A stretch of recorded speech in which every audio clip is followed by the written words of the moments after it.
Hello. I want to start today's talk with a little story about Mae West. Mae West was an actress before even my time, so I've never seen her in a film, but she was very famous for her beauty, her curvaceous figure, and her very generous love life. And she was also very good at coming up with one-liners, and one I particularly enjoyed goes,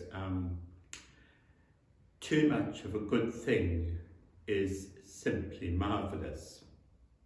But the one I want to tell you today about how she arrived once at her film premiere, and she was, as usual, in some ways very overdressed and in some ways very underdressed. But over the top of it she had diamonds, most beautiful diamonds in her hair and diamonds around her neck and diamonds on her fingers. And some woman in the crowd said, rather more loudly than she intended, "Goodness, what diamonds!" And Mae West said, "My dear, goodness had nothing to do with it." Now, people often think that being a Christian is about being good, and it isn't really. Because people who try to be good are usually trying to follow a list of rules and are trying to be good according to a kind of pattern they have of what our society or my family or somebody else thinks is good. And Christianity shouldn't be like that, because usually if you're trying to be good like that, you end up like the Pharisees, being very proud of yourself because you are being so good. So Christianity really isn't about being good. It's about loving, about sharing in God's love.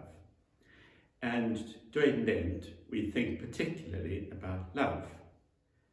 You may be a bit surprised by that, because people think of Lent as a time of fasting and thinking about our sins.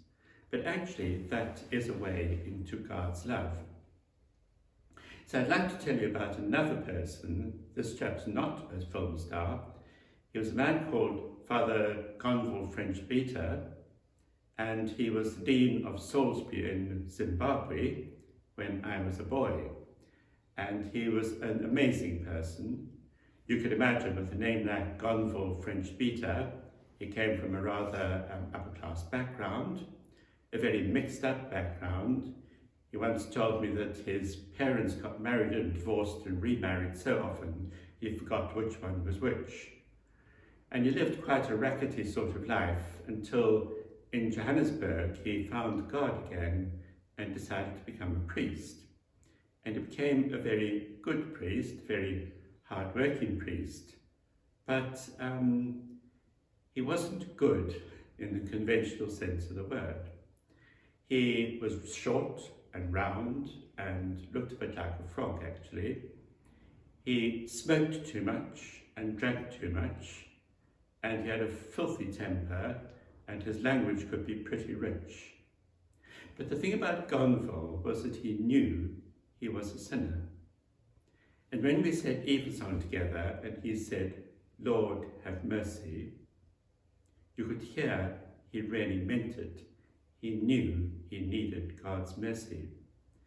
And the result was that people used to come to him in their droves to talk about their problems and their sins. And when Gonvall heard confessions, there were queues of people waiting to make their confessions to him, because they knew they would be understood, they wouldn't be condemned. And that was because Gonvall was a sinner, but knew he was a forgiven sinner, and that makes all the difference. So during Lent, when we are encouraged to think about our sins, it is so that we can be forgiven. That's what makes it joyful. We don't just sit there and think how awful we are. What we do is think about the mistakes we've made, the sins we've committed, the things we regret, and put them to God and ask for God's forgiveness. And the result of that is that we discover God's love. And when we discover God's love and how big his love is, and how much God's love overcomes and sweeps away all our sins, then we find love inside ourselves. And that's the message for Lent, really.